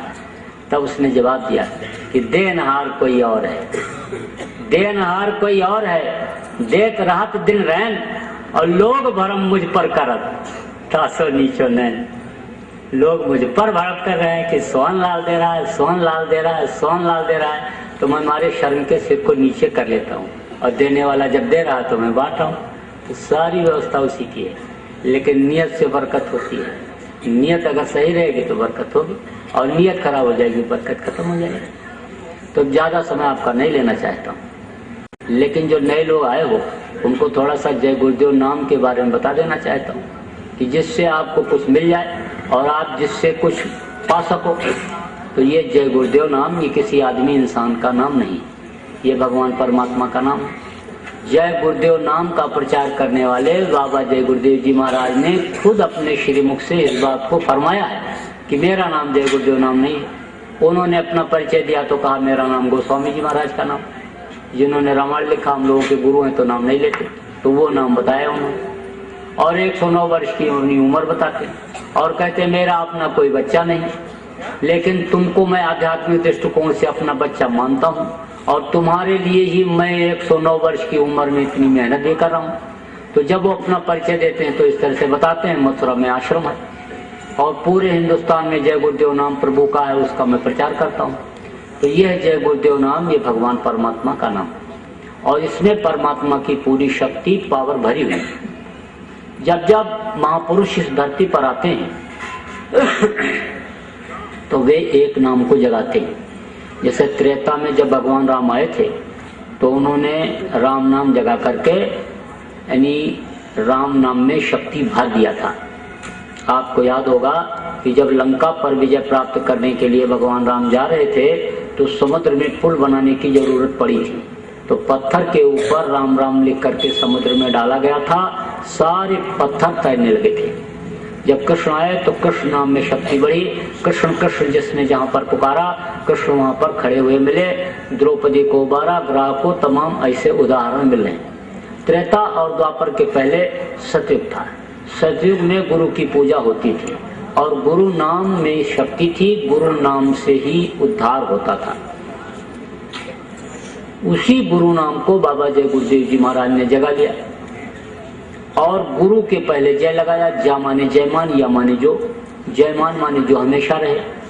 तो हमेशा कौन रहता है? गुरु। गुरु बिन भव निधि तरे न कोई, जो वीरन शंकर समोई। चाहे ब्रह्मा या शिव के समान कोई होगा, बगैर गुरु के पार नहीं हो सकता। लेकिन वो गुरु कैसा होना चाहिए, इस पर भी विचार करने की जरूरत होती है। गुरु में 2 अक्षर, रू है नाम प्रकाश का और गु कही अंधकार और ताको करे विनाश जो सोई गुरु करता। इन बाहरी आंखों को बंद किया तो अंधेरा हो गया, लेकिन इन बाहरी आंखों को बंद करने पर जो अंतर में उजाला ला दे वो वास्तव में सच्चा गुरु, समृद्ध गुरु होता है। लेकिन अब आजकल लोग ऐसे गुरु की खोज कम करते हैं क्योंकि वो बुराइयों से लोगों को अलग करना चाहते हैं, बुराइयों को छुड़ाते हैं। तो बुराइयों के छोड़ने में थोड़ी तकलीफ होती है। धोबी जब कपड़ा को धोता है तो पटक करके धोता है और उसको निचोड़ता है, तब उसकी मैल निकलती है तो कपड़ा सिकुड़ जाता है, ऐंठ जाता है, फिर उसको झींचता है, खींचता है, फैलाता है, सुखवाता है किसी तरह से। तो इसी तरह से बुराइयों के छोड़ने में लोगों को तकलीफ होती है। अब उनको ये नहीं मालूम है कि पैर में बच्चे के फोड़ा अगर हो गया तो फोड़े को अगर काट करके उसमें दवा नहीं भरवाएंगे तो नासुर बन जाएगा, लेकिन फोड़े का जब ऑपरेशन होगा तो बच्चा रोएगा, चिल्लाएगा, पैर तो पकड़ना ही पड़ेगा। इस चीज को नहीं सोचते हैं कि दवा भरना जरूरी है, नहीं तो नासुर बनेगा। बस ये देखते हैं कि बस सरल हो, आसान हो, कोई बुराई न छोड़ना पड़े, वो काम होना चाहिए, वैसा गुरु होना चाहिए। तो सचिव वैद्य गुरु 3 जो और प्रिय बोले भयास और राजधर्म तन 3 कर होए बेगी है नाज। अगर मीठा गुरु बोला, मीठी बात किया तो समझ लो धर्म चला जाएगा। और सचिव वैद्य राजा का जो सचिव यानी राजा का जो मंत्री है, राजा की मुंह देखी बात करे, राजा को सही सलाह न दे तो समझ लो राज खत्म हो जाएगा। और वैद्य मरीज के मुताबिक अगर उसको खाने पीने को बता दे, जैसी उसकी इच्छा करती रहती है, तो समझ लो शरीर खत्म हो जाएगा, रोग बढ़ता जाएगा। लेकिन अब लोग उनको पसंद करते हैं कि जो बुराइयों से न अलग करें। एक आदमी जा रहा था तो रामायण की चौपाई बज रही थी, गुरु बिन भाव निधि तरह न कोई, और जो विरंच शंकर सम हुई। तो उसने कहा ब्रह्मा और शिव के समान कोई होगा, लेकिन बगैर गुरु के नहीं पार हो सकता, तो गुरु करना बहुत जरूरी हो गया। थोड़ी दूर और आगे बढ़ा तो कबीर साहब की वाणी पढ़ी जा रही थी, निगुरा मुझको ना मिले पापी मिले हजार, यक निगुरे के शीश पर लख पापी का भार। लाख पापियों का बोझा निगुरा के सिर पर होता है, तो मुझे तो गुरु अब करना पड़ेगा, नहीं तो मैं अपना पाप तो ढो ही नहीं सकता, लाख पापियों का बोझा कैसे ढो पाऊंगा। सोचने लगा कि मंदिर के पुजारी को गुरु बनाऊं, कि मठ के मठाधीश को गुरु बनाऊं, कि आश्रम के महंत को गुरु बनाऊं। गुरु बनाऊं किसको बनाऊं, सोचता हुआ जा ही रहा था, तब तक उधर से दंड कमंडल लटकाए हुए साधु बाबा आ रहे थे। मोड़ मुड़ाया, खाने को जब नहीं मिलता कहते मोड़ मुड़ाओ, कपड़ा बदलो, चलो। नारी मुई घर सत्यानाशी, और मूल मुड़ाए भय सन्यासी, कहते हम सन्यासी बन जाओ। मूल मुड़ाए 3 गुण, सिर की मिटे खाद। मूल मुड़ाए 3 गुण, सिर की मिटे खाद, और बनी बनाई रोटी मिले, और लोग कहे महाराज। तो मुड़ाए हुए उधर से आ रहे थे, तो उनको देखा, पैर छुआ, तो कहा कि महाराज आप हमारे गुरु बन जाओ। तो वो तो खोज ही रहे थे कोई चेला मिले कि जिसको मूड़ूं। बोले देखो मंत्र तो मैं दे दूंगा, लेकिन यह है कि सामान तुमको सब लाना पड़ेगा, लोटा धोती लंगोटी अनाज बिस्तर फल फूल मेवा जो कुछ लगता है वो सब लाना पड़ेगा। उसने कहा सामान तो सब मैं ले आऊंगा, लेकिन महाराज मुझको कोई ऐसा मंत्र दे दो कि जिससे बड़े आदमियों की सोसाइटी हमारी न छूटे, क्योंकि मैं बड़े आदमियों के बीच में रहता हूँ। तो सुबह उठ करके 4 अंडे का तो नाश्ता करता हूँ, 2 किलो मांस खाता हूँ, 3-4 बोतल शराब पी जाता हूँ, चोरी व्यभिचार खून कत्ल दंड फंद सब काम मुझे करना पड़ता है। तो हमको कोई ऐसा मंत्र दो कि हमारा यह भी चलता रहे और वो भी चलता रहे। तो उस अंधे गुरु ने कहा, जिसकी तीसरी आंख नहीं खुली हुई है अंदर की, उसने कहा अरे तू घबराता क्यों है, तेरे लिए तो मैं बाईपास रास्ता निकाल दूंगा। तुझको मैं शंकर जी का मंत्र दे दूंगा। शंकर जी भी गांजा पीते थे, भांग खाते थे। अब उसको यही नहीं पता कि शंकर जी गांजा पीते थे, भांग खाते थे या जहर पी लिए थे। शंकर जी न गांजा पीते थे न भांग खाते थे, वो तो गंजेड़ियों ने गांजा पीने से पहले बम बम बम बोल करके शंकर जी को बदनाम कर दिया। तो शंकर जी का मंत्र दे दिया। अब उसने कहा कि चलो पूजा करने के लिए भगवान खरीद ला। तो भगवान खरीदने गया, तो राम भगवान, कृष्ण भगवान, शंकर भगवान, विष्णु भगवान सबका फोटो कैलेंडर खरीद करके ले आया। अब उस कैलेंडर में फोटो किसका छपा है? फिल्मी दुनिया के कलाकार का, जो राम बन करके बैठ गया, कृष्ण बन करके बैठ गया, शंकर बन करके बैठ गया, उसका फोटो उसमें छपा है। नशेड़ियों का फोटो छप जाता है।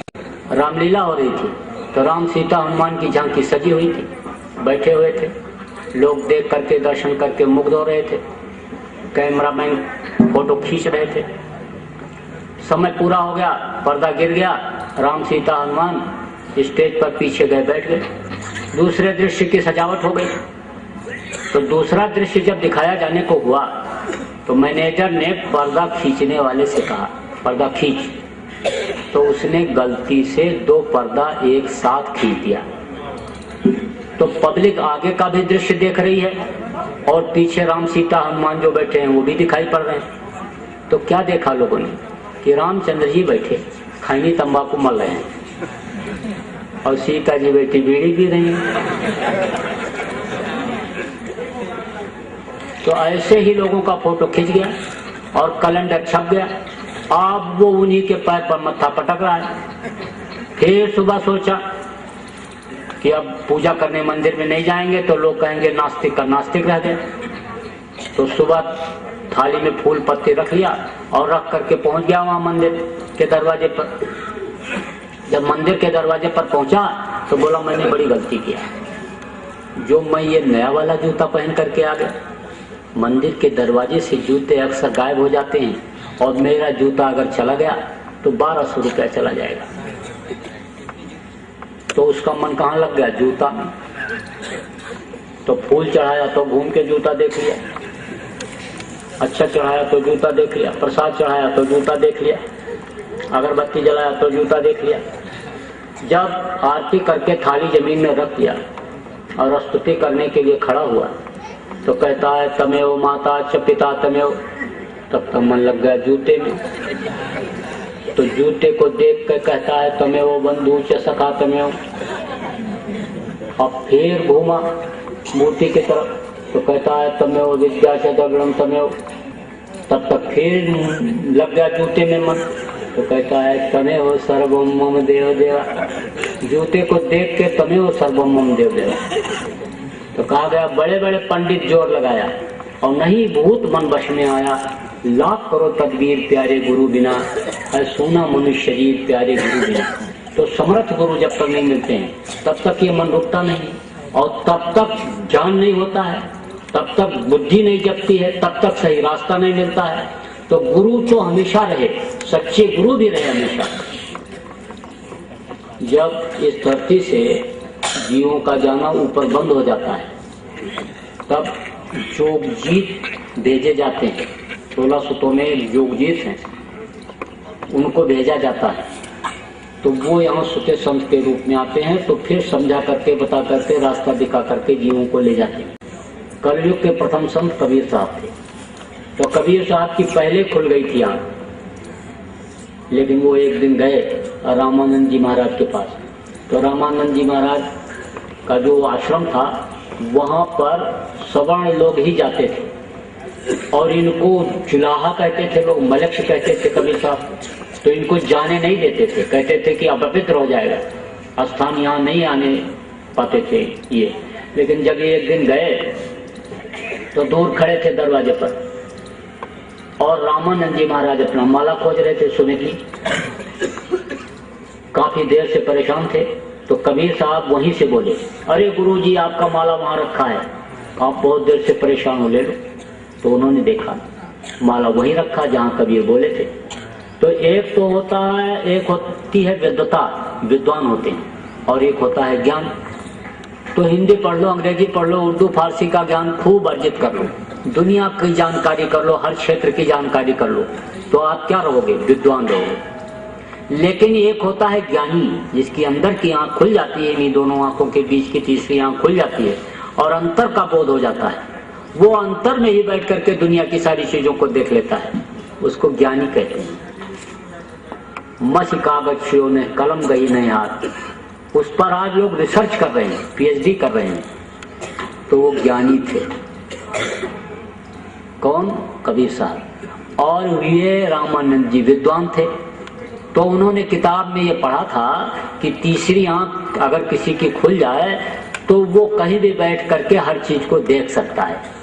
तो उनको ये विश्वास हो गया कि कबीर की तीसरी आंख खुली हुई है, तभी तो माला को वहां से देख लिया, सामने भी नहीं है, बहुत दूर है और वहीं से बता रहा है, तो उसकी आंख खुली हुई। तो उन्होंने कहा हम अब इसको अपना गुरु बनाएंगे। तो गए और कबीर को इसे चिपका लिया रामानंद जी ने और बोले बोलो किस लिए आए हो? तब कबीर ने कहा आपको गुरु बनाने के लिए। तो ऐसे तो ये बड़ी चिंता में हो गए कि मैं तो इनको बनाना चाहता था और ये मुझे गुरु बनाने के लिए कह रहे हैं। तब फिर उन्होंने कहा आखिर अब तुमको क्या जरूरत है गुरु बनाने की? तुम्हारी तो पहले से खुली हुई है, तीसरी आंख, थर्ड आई, आत्मचक्षु तुम्हारा पहले से खुला हुआ है, तो अब तुमको क्या जरूरत है गुरु बनाने की? तब उन्होंने कहा कि गुरु की मर्यादा रखने के लिए, गुरु का अस्तित्व न समाप्त हो जाए, गुरु का नाम न खत्म हो जाए, इसलिए आपको गुरु बनाना चाहता हूं। तब भी रामानंद जी को संतोष नहीं हुआ। तो रामानंद जी ने कहा कि आखिर मेरा क्या होगा, जब तुम मेरे गुरु बन जाओगे तो मेरा क्या होगा। तब कबीर साहब ने कहा कि इस जन्म में आप मेरे गुरु रहोगे, अगले जन्म में आपको पार कर दूंगा। तो गुरु हमेशा रहे, इसलिए बाबा जी ने जय लगाया। और देव माने देने वाला। जो सच्चा गुरु समर्थ गुरु होता है वो देता ही है, लेता कुछ नहीं। लेता क्या है, जो कोई लेने को न तैयार हो। जैसे बाबा जय गुरुदेव जी महाराज कह रहे कि तुम अपनी बुराइयों को मुझे दे दो, मैं अपने ज्ञान अग्नि के द्वारा जला दूंगा और तुम्हारे अंतःकरण को साफ कर दूंगा, नाम रूपी रत्न तुमको दे दूंगा। तीसरी आंख के ऊपर जड़ी लगाओगे, आंख खुल जाएगी, दिव्य दृष्टि खुल जाएगी। तो यह जय गुरुदेव नाम, ये मालिक परमात्मा भगवान का नाम। आपके मन में शंका हो जाए, परीक्षा ले लो। जंगल में आप जा रहे हो, डाकू आपको घेर लें, जंगल के जानवर घेर लें, बचने की कोई उम्मीद ना हो। 10 बार जय गुरुदेव बोलो, कोई न कोई बचाने वाला आ जाएगा। रास्ते में जा रहे हो, मधुमक्खियां छेदने लगे, पानी में नहाने के लिए गए हो, डूबने लग जाएं, तिनके का भी सहारा ना हो, आप 10 बार जय गुरुदेव बोलो, कोई न कोई बचाने वाला आ जाएगा। कोई आदमी बीमार है, दवा फायदा नहीं कर रही है, आप दवा को पिला चुके हो, 10 बार जय गुरुदेव बोल करके उसी दवा को फिर से पिला दो और बढ़ा के लटा दो। जब दवा आपने पिलाया 105 डिग्री बुखार चढ़ा हुआ था और 2 घंटे के बाद देखोगे कम हो जाएगा, उतर जाएगा। कोई जायज काम है, आप करना बन रहा हो, बार बार दौड़ के जा रहे हो, आप 10 बार जय गुरुदेव बोल करके जाओ, 2 आना 4 आना से लेके 16 आना तक बनेगा। जैसा काम होगा उस हिसाब से आपका काम बनेगा। लेकिन एक चीज और बता दें, चोरी चकारी या गलत काम के लिए अगर जय गुरुदेव बोल करके गए तो उसी दिन पकड़े जाओगे, फिर नहीं बच सकते, मार पड़ेगी। देखो बच्चों, विद्यार्थियों, खूब मेहनत से पढ़ना।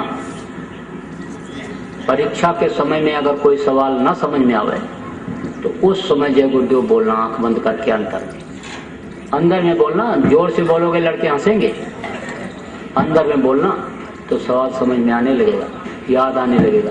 लेकिन पढ़ना जरूरी है, पढ़ोगे नहीं तो क्या याद आएगा, पढ़ना जरूरी है। कोई आदमी मर रहा हो, आखिरी सांस ले रहा हो, आप हर तरफ से निराश हो गए हों, पंडित मुल्ला पुजारी का दुआ बबूद करा चुके हूँ, वैद्य हकीम डॉक्टर का इलाज करा चुके हूँ, राम रहीम ईसा मूसा 33 करोड़ देवी देवता भैया भवानी सबको पुकार चुके हो, सोच लियो कि बचेगा नहीं, तो मरने वाले के कान में 10 बार जय गुरुदेव बोल देना।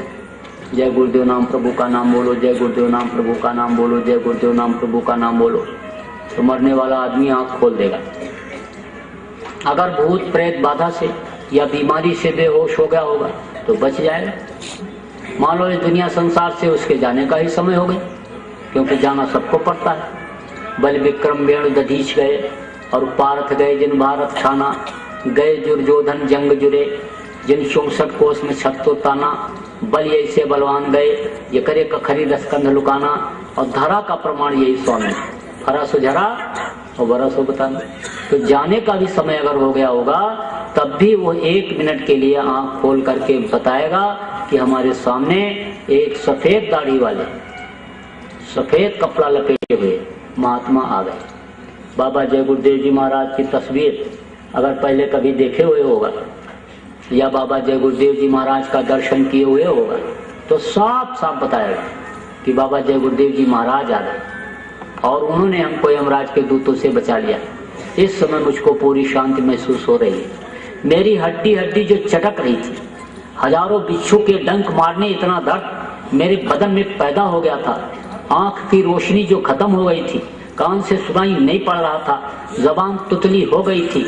अब मुझको कोई तकलीफ नहीं है। अब मैं बाबा जय गुरुदेव जी महाराज के साथ जा रहा हूँ, मुझको पूरी शांति महसूस हो रही है। तो मरने वाला कभी झूठ नहीं बोलता, फिर तो यकीन विश्वास आपको करना ही पड़ेगा। लेकिन अब आप में बुद्धिजीवी लोग भी बैठे हैं, पढ़े लिखे, जिनमें PhD डीलिट तमाम डिग्री लिए हुए बैठे हो, तो आप तो इस बात पर विश्वास करो न करो, क्योंकि आप आधुनिक दुनिया में हो। तब आप कहोगे कि अरे जब कभी आंधी आफत आएगी, बीमारी तकलीफ आएगी, तब हम क्या परीक्षा लेंगे, तब हम क्या लाभ उठाएंगे। आप चाहो आज से लाभ उठाओ। रात को खाना खाने के बाद जब आप सोने के लिए बिस्तर पर जाना तो आंख बंद करके और अंतर में जय गुरुदेव आधा पौन घंटा बोलना, और सुबह जब उठो तो इसी तरह से बिस्तर पर बैठ जाओ। दिन में जहाँ मौका मिल जाए वहीं पर आप आंख बंद करके और जय गुरुदेव बोलो, देखो आपको कितना लाभ होता है। लेकिन शाकाहारी रहना और ऐसे नशे का सेवन मत करना कि जिससे बुद्धि खराब हो जाती है। आप शाकाहारी सदाचारी रह करके अगर जय गुरुदेव नाम का ही जाप कुछ दिन कर लोगे तो आपको बहुत लाभ दिखेगा। चौमुखी विकास जिसको कहते हैं, चारों तरफ से लाभ आपको दिखाई पड़ेगा। आप करके देख लो, और जैसे मौका मिले वैसे आप को जैसे खबर लगाए कि नामदान होने वाला है, आप पहुंच करके और नामदान ले लो, अपनी जीवात्मा का भी कल्याण कर लो। नहीं तो ये बेचारी फंस जाएगी, और फंस जाएगी तो फिर करोड़ों करोड़ों जन्मों तक के लिए ये चली जाएगी नर्क में 84, फिर तो बहुत मुश्किल हो जाएगा।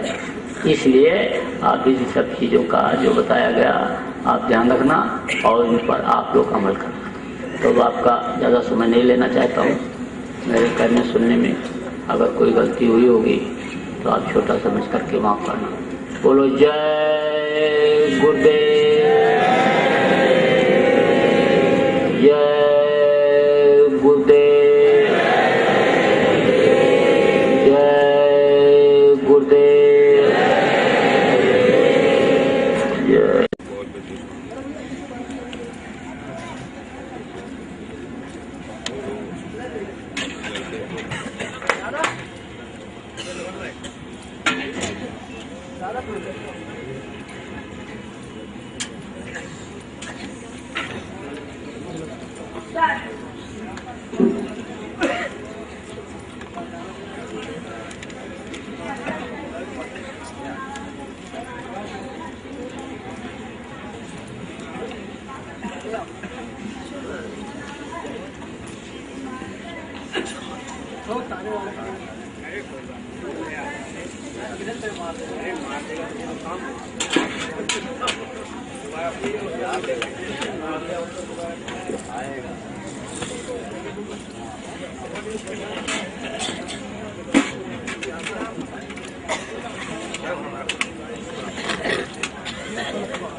कुछ बात हुई थी